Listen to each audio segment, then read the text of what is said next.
नमस्कार। आज हमारे पास कंप्यूटर की दुनिया से जुड़े कुछ नोट्स जैसे लग रहे हैं। हाँ, मतलब जैसे कंप्यूटर क्या है, कैसे काम करता है, हमारी जिंदगी पर इसका क्या असर है, ये सब। सही। तो चलिए इनको थोड़ा खोल कर देखते हैं। हमारा मकसद है इनमें से सबसे जरूरी बातें निकालना। बिल्कुल पता लगाना कि कंप्यूटर के खास हिस्से क्या हैं, उनकी ताकतें क्या हैं, कमजोरियां क्या हैं। और हाँ, ये इस्तेमाल कहाँ कहाँ होते हैं। तो शुरू करते हैं फिर। सबसे पहले शायद कंप्यूटर की परिभाषा ही देख लें जो नोट्स में दी है। हाँ, उसमें लिखा है कि ये एक इलेक्ट्रॉनिक उपकरण है, इनपुट लेता है, फिर जो निर्देश दिए गए हैं उसके हिसाब से डेटा प्रोसेस करता है। और फिर आउटपुट देता है, सीधा साधा फंडा। बिल्कुल। और नोट्स में इसकी कुछ खासियतों पर जोर दिया गया है, जैसे रफ्तार। हाँ, रफ्तार तो गजब की है। माइक्रोसेकंड्स, नैनोसेकंड्स में लाखों कैलकुलेशंस। सोचिए जरा।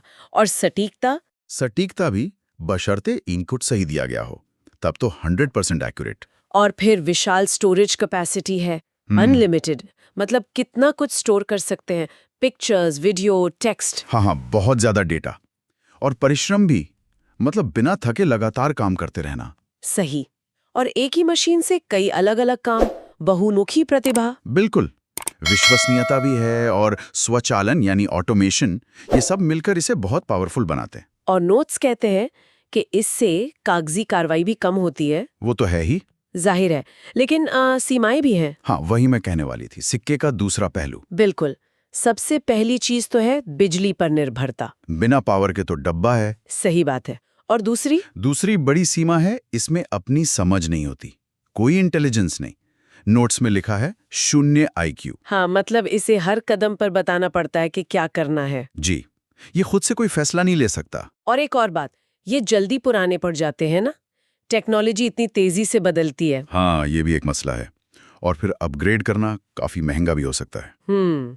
और फिर वो वायरस का खतरा। हाँ, सुरक्षा जोखिम, वायरस हैं, ऑनलाइन फ्रॉड का डर है, खासकर ई-कॉमर्स वगैरह में। अच्छा, इन नोट्स में हार्डवेयर और सॉफ्टवेयर का जिक्र भी है। ये फर्क समझना जरूरी है। क्यों? हाँ, बहुत जरूरी है। देखिए, हार्डवेयर तो वो चीजें हो गई जिन्हें हम छू सकते हैं, फिजिकल पार्ट्स। जैसे कीबोर्ड, मॉनिटर। CPU, हाँ। CPU, रैम, मदरबोर्ड, ये सब। और सॉफ्टवेयर? सॉफ्टवेयर मतलब प्रोग्राम्स। बिल्कुल, वो निर्देश या प्रोग्राम्स जो हार्डवेयर को बताते हैं कि करना क्या है, जैसे विंडोज या मैकओएस, वो सिस्टम सॉफ्टवेयर हो गए। और जैसे वर्ड, एक्सेल या गेम्स। वो एप्लीकेशन सॉफ्टवेयर हो गए, जो किसी खास काम के लिए होते हैं। ये दोनों एक दूसरे के बिना बेकार हैं। सही कहा। अब जरा मेमोरी की बात करते हैं। नोट्स में रैम और रोम का जिक्र है। हाँ, मेमोरी तो बहुत अहम है। प्राइमरी मेमोरी में ये दो मुख्य हैं, रैम यानी रैंडम एक्सेस मेमोरी। ये वॉलेटाइल होती है ना, मतलब बिजली बंद तो इसमें रखा डेटा साफ। ये तब इस्तेमाल होती है जब कंप्यूटर चल रहा होता है, प्रोग्राम्स रन कर रहे होते हैं। इसे रीड भी कर सकते हैं, राइट भी। ओके। और रोम, रीड ओनली मेमोरी। हाँ, ये नॉन वॉलेटाइल है, परमानेंट। बिजली जाने पर भी इसका डेटा नहीं उड़ता। इसमें कंप्यूटर को स्टार्ट करने वाले बेसिक प्रोग्राम्स होते हैं। और इसे सिर्फ रीड कर सकते हैं, राइट नहीं। आमतौर पर हाँ, इसीलिए रीड ओनली मेमोरी। हालांकि इसके भी प्रकार हैं। हाँ, नोट्स में PROM और EPROM लिखा है। जी, प्रॉम को एक बार प्रोग्राम कर सकते हैं, EEPROM को अल्ट्रा वायलेट लाइट से मिटाकर दोबारा प्रोग्राम किया जा सकता है।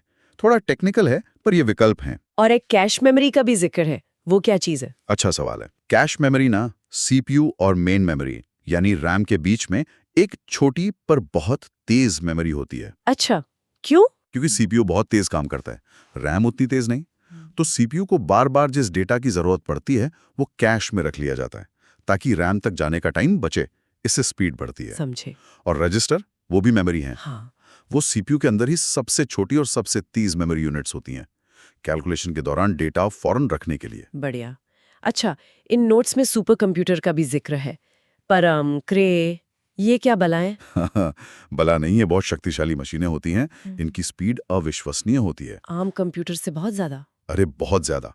और ये भारी मात्रा में डेटा स्टोर कर सकते हैं और एक साथ कई यूजर्स को हैंडल कर सकते हैं। इनका इस्तेमाल कहाँ होता है फिर? बहुत जटिल कामों में, जैसे मौसम का पूर्वानुमान, बड़ी वैज्ञानिक रिसर्च, मुश्किल इंजीनियरिंग डिजाइन या सिमुलेशन। परम तो भारत का अपना सुपर कंप्यूटर है। अच्छा, और हमारे आपके वाले कंप्यूटर, उनका इस्तेमाल कहाँ कहाँ बताया गया है नोट्स में? लिस्ट तो लंबी है। हाँ, लिस्ट वाकई लंबी है क्योंकि कंप्यूटर तो हर जगह हैं। जैसे देखिए, बिजनेस में पेरोल बनाने से लेकर बजट बनाने तक, बैंकिंग में सारे लेन देन, बीमा कंपनियों में, वहाँ पॉलिसी मैनेजमेंट, क्लेम प्रोसेसिंग, शिक्षा में तो है ही, पढ़ाने में, स्टूडेंट्स का रिकॉर्ड रखने में, और हेल्थ केयर। हेल्थ केयर में भी बहुत, मरीजों के रिकॉर्ड रखना, ईसीजी, सीटी स्कैन जैसी जांचों में मदद करना। आजकल तो डायग्नोसिस में भी एआई का इस्तेमाल हो रहा है। इंजीनियरिंग में डिजाइन के लिए कैड का जिक्र है। हाँ, कंप्यूटर एडेड डिजाइन, और कम्युनिकेशन में तो क्रांति ला दी है। Email, internet, chatting, video calls. और सरकार भी इस्तेमाल करती है, बजट बनाने, टैक्स कलेक्शन, मौसम का अनुमान लगाने, और भी बहुत कुछ। शायद ही कोई फील्ड बचा हो। तो कुल मिला के इन नोट से ये समझ आता है कि कंप्यूटर कितने कमाल के और वर्सटाइल उपकरण है। बिल्कुल। इनकी अपनी एक बनावट है, अपनी ताकतें हैं, जैसे रफ्तार, स्टोरेज, और अपनी कमजोरियां भी, बिजली पर निर्भरता, खुद की बुद्धि ना होना, सही, हार्डवेयर और सॉफ्टवेयर का ये जो मेल है, और अलग अलग तरह की मेमोरी, ये सब मिलकर इन्हें आज के समाज के लिए लगभग जरूरी बना देते हैं। ये सिर्फ तकनीक नहीं है, इसने हमारे काम करने, सीखने, जीने के तरीके को ही बदल दिया है। बिल्कुल सही कहा। तो जाते जाते एक सवाल मन में आ रहा है, इन नोट्स के आधार पर कंप्यूटर इतने जरूरी हो गए हैं, पर जैसा हमने देखा उनमें अपनी बुद्धि नहीं है, तो हम इंसानों को इनके साथ मिलकर बेहतर काम करने के लिए कौन से नए स्किल्स सीखने की सबसे ज्यादा जरूरत है? सोचने वाली बात है। Please like, follow and subscribe our channel for more such